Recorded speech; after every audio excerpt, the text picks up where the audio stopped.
ಭಾಳ ಒಳ್ಳೆಯ ಒಂದು ಅವಕಾಶ.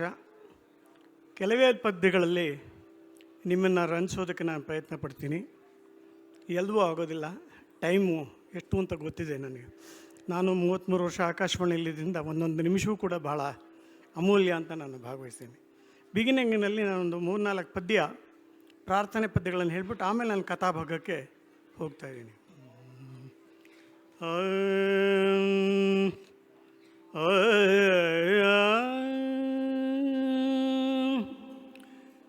ಶ್ರೀವನಿತಯ ರಸನ ವಿಮಲ ರಾಜೀವ ಪೀಠನ ಪಿತನೇ ಜಗಕ್ಕೆ ಗತಿ ಪಾವನನೆ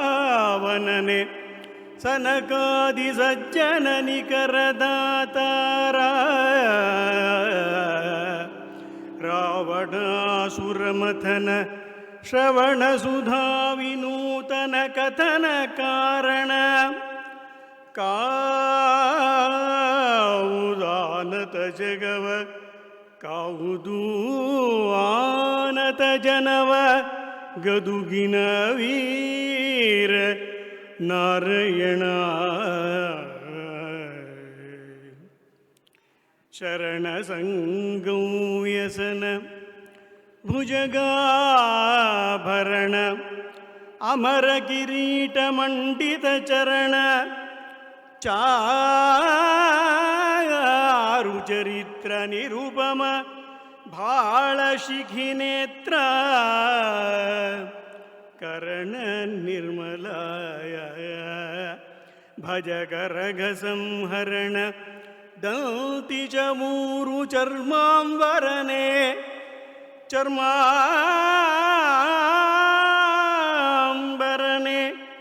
ಸಲಹುಗೆ ಭಕುತ ಜನರನು ಪಾರ್ವತೀ ರಮಣ.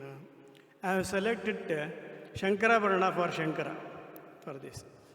ವರಮಣಿಗಳಿಂದೆಸೆವ ಮೌಳಿಯ ಸರಸಿಜಾರಿಯ ಕಿರಣದೋಳಿಯ ವಿರಚಿಸಿದ ಸಿಂಧೂರ ಭಾಳದಿ ಕುಣಿವ ಕುಂತಳದ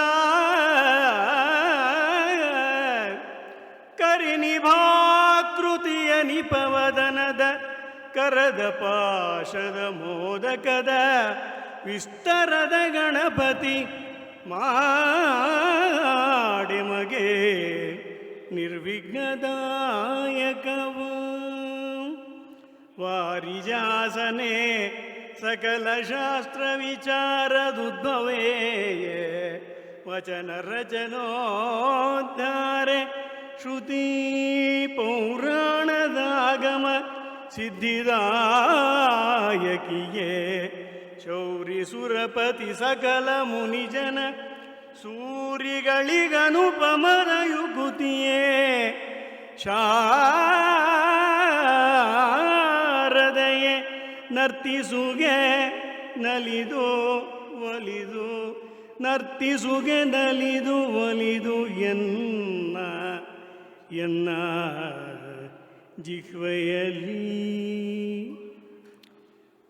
ಅರಸುಗಳಿಗಿದು ವೀರ. ಕನ್ನಡದವರು ಪ್ರತಿಯೊಬ್ಬರು ಕೇಳಿರುವಂಥ ಒಂದು ಪದ್ಯ.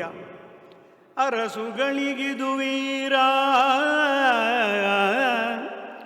ದ್ವಿಜರಿಗೆ ಪರಮ ವೇದದ ಸಾರ ದ್ವಿಜರಿಗೆ ಪರಮ ವೇದದ ಸಾರ ಯೋಗೀಶ್ವರರ ತತ್ವವಿಚಾರ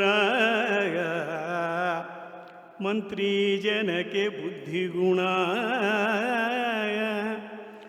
ವಿರಹಿಗಳ ಶೃಂಗಾರ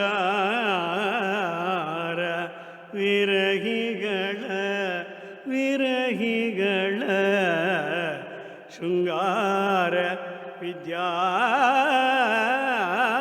ಪರಿಣತರ ಅಲಂಕಾರ ಕೌಯಕ್ಕೆ ಗುರು ಎನಲು ರಚಿಸಿದ ಕುಮಾರವ್ಯಾಸ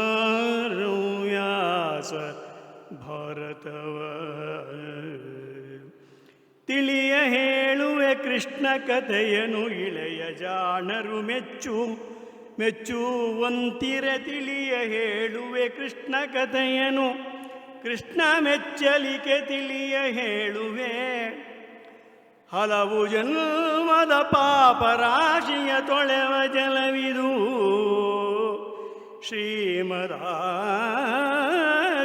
ಕುಲಕ್ಕೆ ನಾಯಕ ಭರತಾಕೃತಿ ಪಂಚಮ ಶ್ರುತಿಯ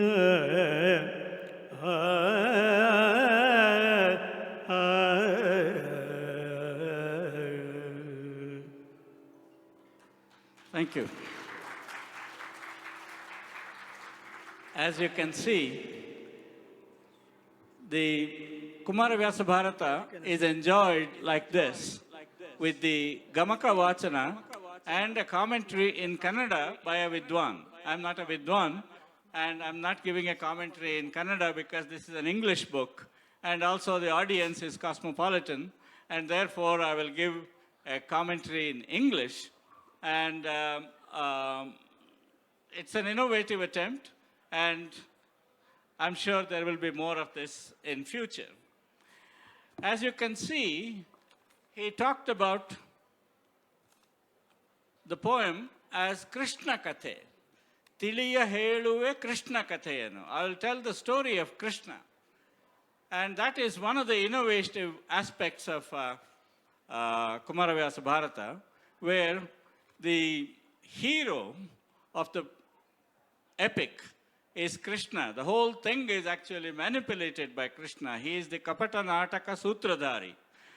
But what is interesting is that it is a beautiful, magnificent book because there is a wonderful confrontation of the human and the divine. In many ways, gods behave like ordinary human beings, Krishna and Shiva both. Krishna in many places, and Shiva in Kiratarjuniya, for example. And gods also feel and express ordinary human emotions, like embarrassment, as though you are a little ashamed of yourself. Imagine a god being ashamed of himself. And that's exactly what happens in the Kumaravyasa Mahabharata. When Bhishma confronts him, Krishna is a little ashamed, is a little embarrassed. He retracts his chakra. And when in Kiratarjuniya, Shiva turns to his wife, Nodidire Deviyaru. He says, did you see that? This man, he has been starving for so many months, and still he can fight with me with so much gusto, and like that. So there is a human and the divine beautifully commingled throughout the play, throughout the epic. And of course, there are many ways which make this epic relevant to the contemporary context. For example, it's a very feminist story also. Draupadi is a wonderful feminist heroine, as we will see. That's why we chose that aspect for Gamaka today. And there is also a great interplay of the secular and the spiritual at the same time. He doesn't separate these two as Pampa does. And there is a critique of the class and caste structure. And he makes, although he is a Brahmin himself, he makes fun of the Brahmins at many ways. And he takes an anti-war stand. He also takes a stand against the hubris of the warrior class, which thinks that it can solve any problem with violence as a means. And there is a great blending of folk life in language, as well as in manners and in customs, and so on, along with the extremely high, refined life of, for example, a palace. And so in all of this, and in the boldness of metaphors on top of all that, he's very Shakespearean.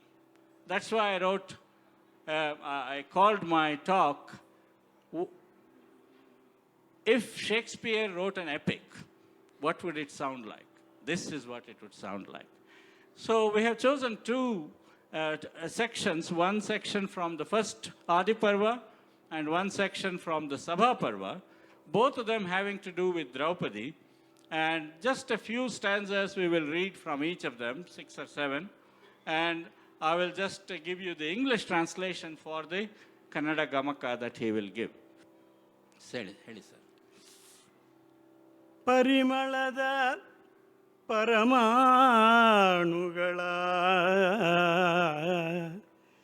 ಪರಿಮಳದ ಪರಮಾಣುಗಳ ಸಂವರಿಸಿ ಮುಕ್ತಾಫಲದ ಕೆಂದಾವರೆಯ ಮರಿದುಂಬಿಗಳ ವರ್ಣಾಂತರವನಳವಡಿಸಿ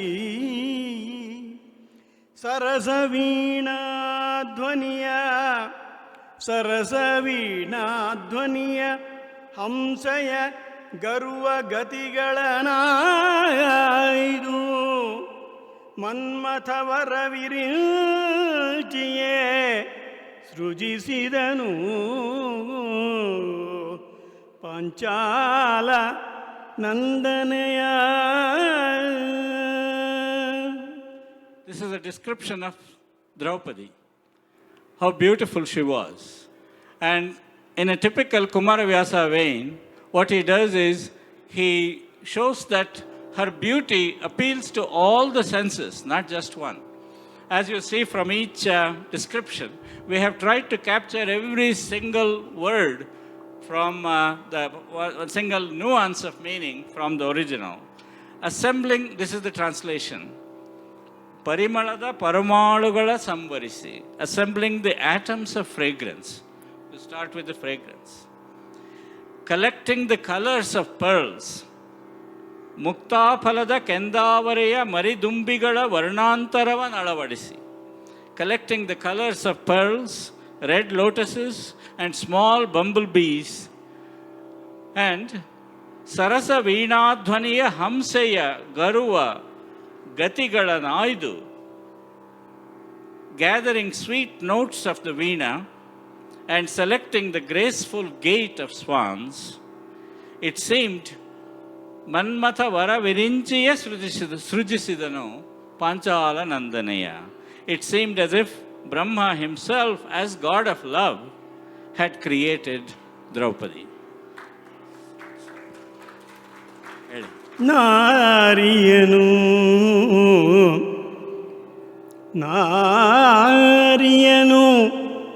ಸುಖ ಸಂಸಾರ ಸಾಕಾರಿಯನು, ನಾರಿಯನು ಸುಖ ಸಂಸ್ಕಾರ ಸಾಕಾರಿಯನು, ಜನನಯನಕಾರಾಗಾರಿಯನು, ಮುನಿಧೈರ್ಯ ಸರ್ವಸ್ವಾಪಹಾರಿಯನು,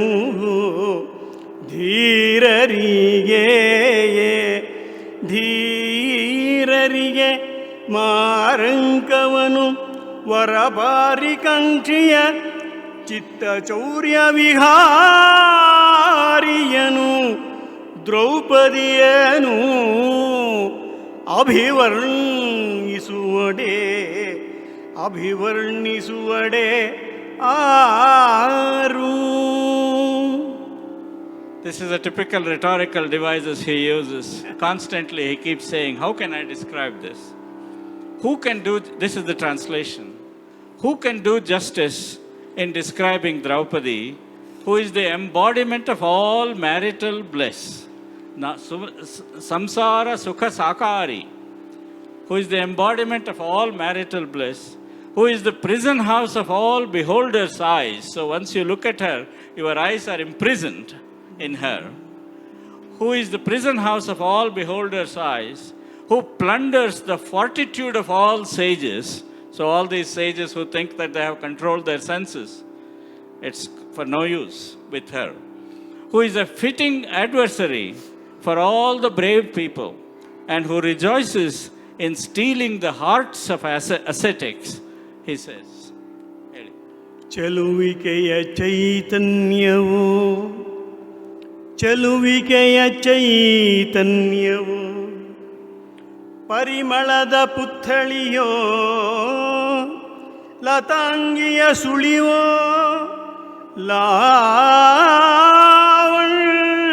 ಲಾವಣ್ಯೈಕರಸ ಸಾಕಾರ ವಿಭ್ರಮವೋ, ಲಲಿತ ಶೃಂಗಾರಾಬ್ಧಿ ಮತನೋಚ್ಚಲಿತ ಸುಧೆಯೋ, ಸಾಧಕರಿಗೆ ಇದು ಫಲಿಸಿದರೆ ಕೃತಕೃತ್ಯರೂ ಅವರು ಎಂದುದು ಸುರಸ್ಥೋಮ.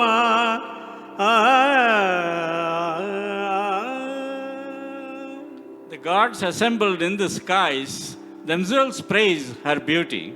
I'm going to skip that section, and because we are running short of time. So we will, Kumaravyasa uses a whole series of rhetorical devices, a whole series of questions. It's called Prashnalankara in Sanskrit. And then after that, she comes into the wedding stage, and her brother, Drishtadyumna, introduces her to all the assembled kings, including so many redoubtable kings like Jarasandha had appeared there. And also Krishna was there with Balarama. Eventually he introduces her to Krishna. See how she reacts. Yenalu. Yenalu. One of the beautiful stanzas. Kannada ಚೆನ್ನಾಗಿ ಗೊತ್ತಿದ್ರೆ ತುಂಬ ಅರ್ಥ ಆಗುತ್ತೆ ಅಂತ ಅಷ್ಟೆ, ಇನ್ನೇನಿಲ್ಲ. ಎನಲು ಭಕುತಿಯ ಭಾರದಲ್ಲಿ ಎನಲು ಭಕುತಿಯ ಭಾವರಸದಲ್ಲಿ ನೆನೆದು ಹೊಂಪುಳಿಯೋಗಿ ಎನಲು ಭಕುತಿಯ ಭಾವರಸದಲ್ಲಿ ನೆನೆದು ಹೊಂಪುಳಿಯೋಗಿ ರೋಮಾಂಚನದ ಮೈಯುಬ್ಬಿನಲಿ ತನು ಪುಳಕಾಂಬು ಪೂರದಲ್ಲಿ ಮನದೊಳಗೆ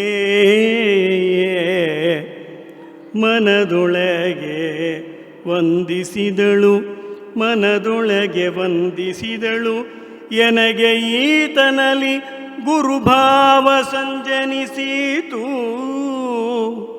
ಗುರುಭಾವ ಸಂಜನಿಸಿತು ಮನದೊಳಗೆ. ಏನೆಂದು ಅರಿಯನು, ಏನೆಂದು ಅರಿಯನು ಎಂದಳು ಕಮಲಮುಖಿ ನಗುತ್ತಾ. This is the very first time that Draupadi is seeing Krishna. And there is a wonderful relationship between Draupadi and Krishna throughout this Kumaravyasa Bharata. They are friends, he is a protector, he is very fond of her. He in fact changes his mind to go along with her demands and her assertion. That comes later. But look at this. What was her reaction when she was introduced to Krishna by her brother? Listening to his words, Yenalu,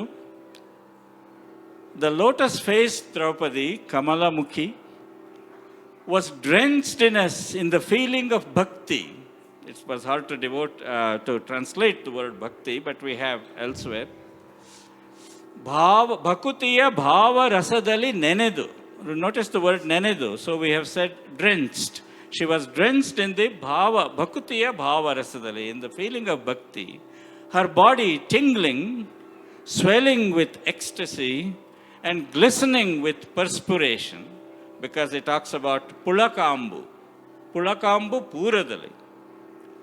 She bowed to Krishna in her heart, Manadolage Vandisidalu.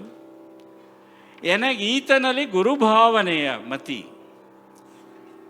She bowed to Krishna in her heart and said to herself, smiling, somehow, I can't explain it, I feel he is my Guru. ಈತನಲ್ಲಿ ಗುರುಭಾವನೆಯ ಮತಿ ಸಂಜನಿಸಿತು, ಏನೆಂದು ಅರಿಯನೆಂದು ಎಂದಳು ಕಮಲಮುಖಿ ನಗುತ್ತ. Go to the Munivar. Next we move on to, I just wanted to give you a sample of this.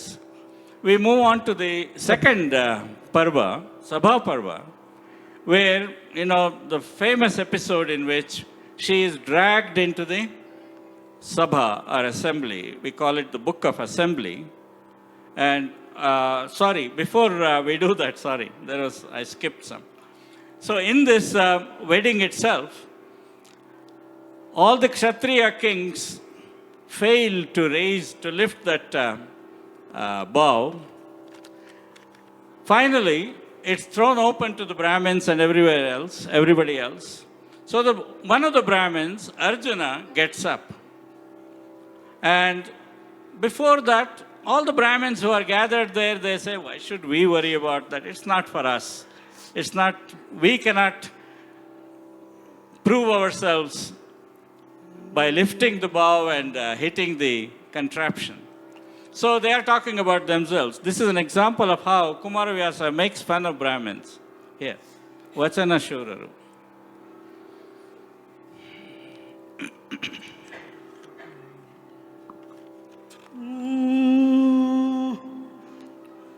ವಚನ ಶೂರರು ನಾವು, ಮಾತಿನ ಮಲ್ಲರು ಅನ್ನೋದಕ್ಕೆ ಅವನು ಹೇಳೋದು. ವಚನ ಶೂರರು ನಾವು ಪಾರ್ಥಿವ ನಿಚಯವೇ,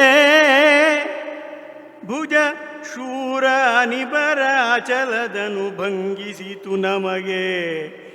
ಈ ವಿದ್ಯೆ ವೈದಿಕವ ಉಚಿತವಲ್ಲಿದು, ಉಚಿತವಲ್ಲ ಇದು. ನಮ್ಮ ಸಾಹಸ ರಚನೆಯನು, ನಮ್ಮ ಸಾಹಸ ರಚನೆಯನು ನೋಡುವರೆ ಪಂಡಿತ ನಿಚಯವಿದಿರಲಿ ನಿಲಲಿ. ತೋರುವೆನು ಅಲ್ಲಿ ವಿಸ್ಮಯವ. The Brahmins are talking, give us a test in the things that we are good at. He says, we are only heroes of words, Vachana Shuraru. We are only heroes of words. It is Kshatriyas who are valiant in physical prowess. This solid bow has put to shame all the mighty kings. Archery is neither prescribed nor proper for us. Uchita vallidu. If you want to see our sahasa, ನಮ್ಮ ಸಾಹಸ ರಚನೆಯನ್ನು ನೋಡುವರೆ, if our bravery must be tested, let a host of scholars come before us and we will show our wondrous talent there. ಏನು ಸಿದ್ಧಿ? ಏನು ಸಿದ್ಧಿ ಉಪಾಧ್ಯರೆದ್ದಿರಿ. ಏನು ಬಹಳ important ಕೆಲಸ ಏನಿದೆ ನಿನಗೆ, ಸುಮ್ಮನೆ ಕೂತ್ಕೋ ಅಂತ ಕುಮಾರವ್ಯಾಸ ಹೇಳೋದು. ಏನು ಸಿದ್ಧಿ ಉಪಾಧ್ಯರೆದ್ದಿರಿ, ಇದೇನು ಧನುವಿಂಗಲ್ಲಲೇ, ತಾನೇನು ಮನದಂಗವಣೆ ಬಯಸಿದಿರೇ ನಿತಂಬಿನಿಯ. ವೈನತೇಯನ ವಿಗಡಿಸಿದ ವಿಷವೇನು ಸದರವೋ ಹಾವಳಿಗರಿಗೆ.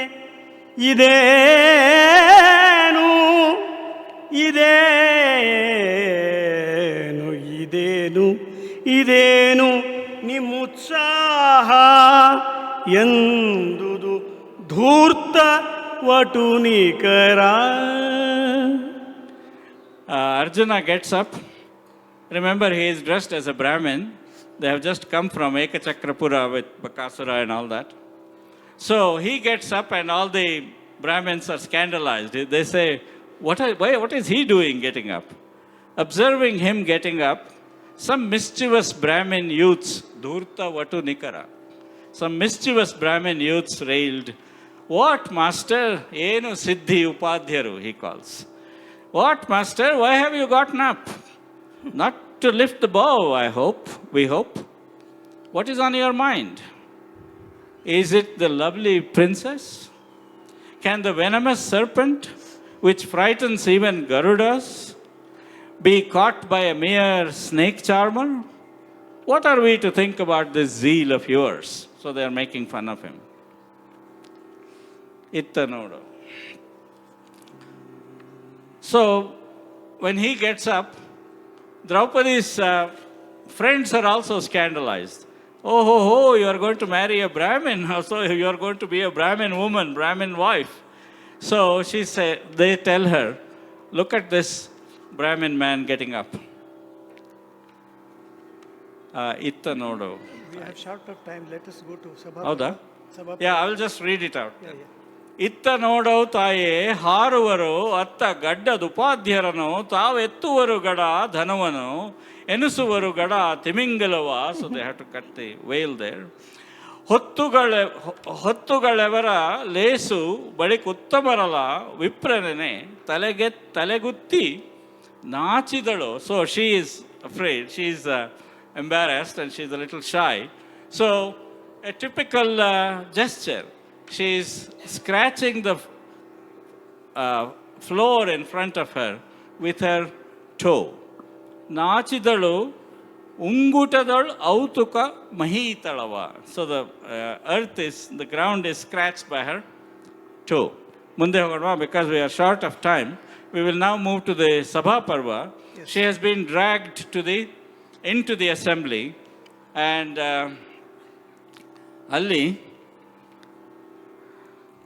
So she is talking about her husbands, and they are all sitting there, constrained by dharma and unable to do anything because they have lost the game.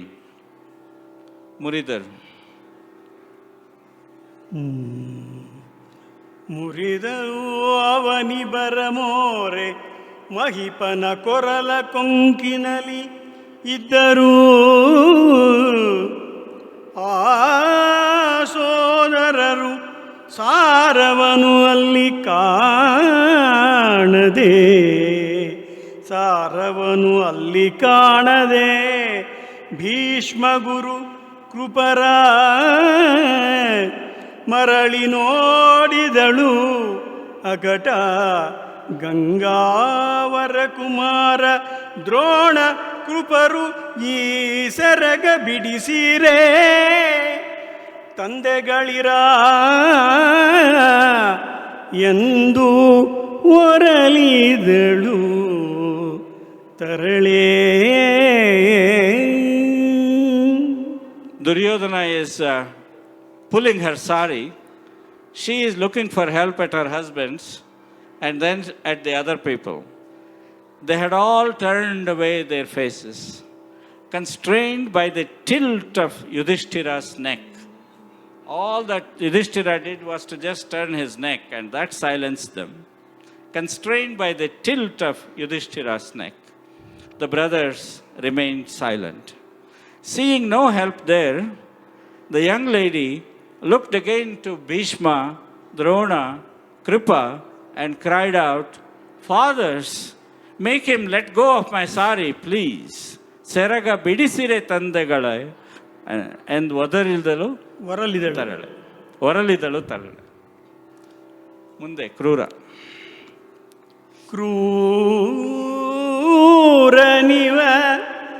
ಕ್ರೂರನಿವ ದುಶ್ಯಾಸನನು Gandhari ಬಿಡಿಸೌ ಸೆರಗ ಸೊಸೆಯಲ್ಲ ಆರು ಹೇಳವು ತಂಗಿಯಲ್ಲ ಸೊಸೆಯಲ್ಲ ತಂಗಿಯಲ್ಲ ಆರು ಹೇಳವು ನಿಮಗೆ ಭಾನುಮತಿ ವೀರ ಸೈಂಧವನ ರಸಿ ರಾಜಕುಮಾರಿ ನೀನಾದಿನಿಯಲ ಬಳಿ ಖಳರ ಖಳರೌರವದೊಳಿದ್ದು ಬಿಡಿಸಲು ಒರಲಿದಳು ತರಳೇ. This is an example of Kumaravyasa's ability to dramatize a situation. She is looking at the whole thing and she is talking to, pleading and begging to each one of them. This Dushasana is cruel. Kruraniva Dushasanano. Gandhari, make him release my sari. After all, am I not your daughter-in-law? Bhanumati is her sister-in-law, tell me, am I not your younger sister to you? You, the queen of the brave Jayadratha princess, are you not my sister-in-law? This villain is thrusting me into a gruesome hell. Make him let go of me, wailed Draupadi. ಧಾರುಣೀಪತಿಗಳಿರ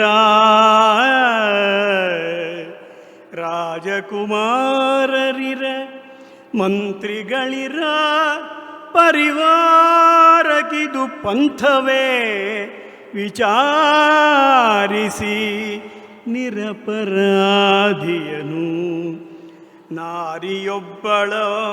ನಾರಿಯೊಬ್ಬಳನು ಅಕಟ ಸಭೆಯಲ್ಲಿ ಸೀರೆ ಉಡಿ ಉಚ್ಚುವರು ಕೆಟ್ಟೇನು ಕಾರಣಿಕರಿಲ್ಲ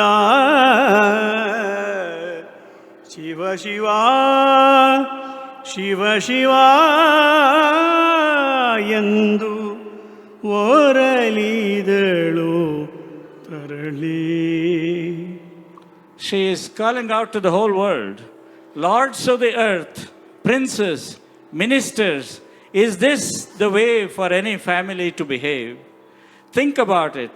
They are stripping a woman, an innocent person, of her sari in the assembly. I am ruined. Is there no one to set them right? Shiva wailed the young woman. ಪತಿಗಳೆಲ್ಲನು ಮಾರಿ ಧರ್ಮಸ್ಥಿತಿಯ ಕೊಂಡರು, ಪತಿಗಳೆನ್ನನು ಮಾರಿ ಧರ್ಮಸ್ಥಿತಿಯ ಕೊಂಡರು, ಭೀಷ್ಮ ಮೊದಲಾದ ತಿರಥರು ಪರಹಿತವ ಬಿಸೂಟರು ವ್ಯರ್ಥ ಭೀತಿಯಲಿ.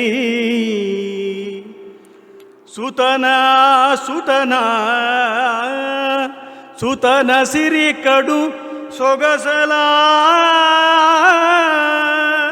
ಭೂಪತಿಗೆ ಗಾಂಧಾರಿಗೆ ಸುತನ ಕಡು ಸಿರಿ ಸೊಗಸಲ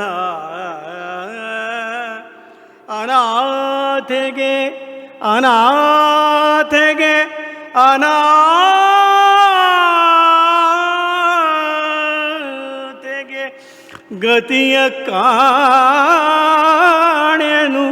ಗತಿಯ ಕಾಣೆನು ಅನಾಥಗೆ. ಶಿವ ಎಂದು ಓರಲಿದಳು ತರಳೇ. This is an eloquent expression of sexually harassed women all over the world. My husbands have sold me away for a righteous posture. Out of needless fear, intrepid heroes like Bhishma have cast aside the interests of others. The king and Gandhari are rejoicing in their son's glory.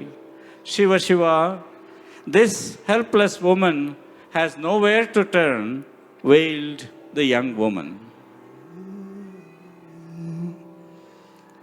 ಸುಲಿವರು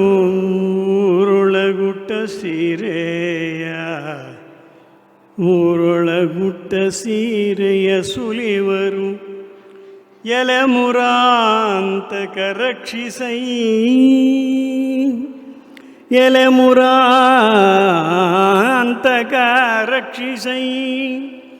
ಶಶಿಕಳೆಗೆ ಸದರವೇ Rahu ರಚಿಸಿದ ತುಟಿಯ ತೋಟಿಯದು ಸೆಳೆವರಸುವನು ಖಳರು ಸೀರೆಯ ಸೆಳೆಯಲು ಸೀರೆಯ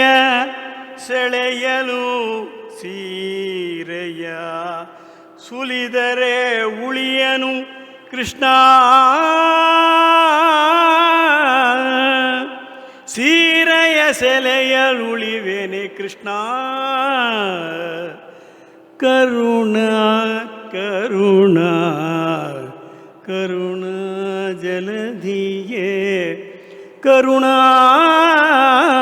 ಜಲಧಿಯೇ ಕೈಗಾಯಬೇಕೆಂದು ವರಳಿದಳು ತರಳಿ. As a last resort, she turns to Krishna, who is not there. They are stripping my sari in public. Oh Murari, save me. Can the moon resist Rahu, intent on swallowing him? These villains are taking away my life breath. If they pull off my sari, I cannot live. O Krishna, ocean of mercy, reach out your hand and protect me, the young woman wailed. The last song, stanza, I mean. ಕ್ರೂರ ದುರ್ಯೋಧನನು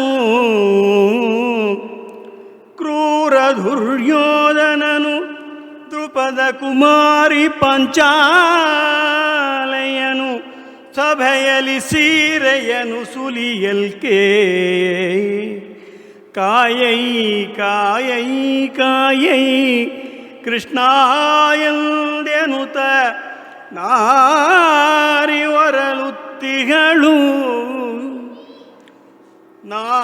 ಒರಲುತ್ತಿಗಳು ಕೃಷ್ಣ ಎನ್ನುತ್ತ ಉಟ್ಟಾ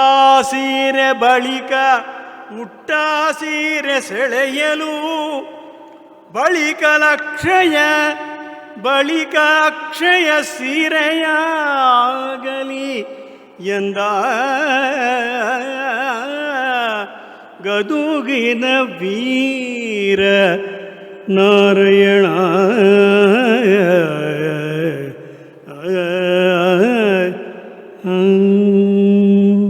ನಮಸ್ಕಾರ.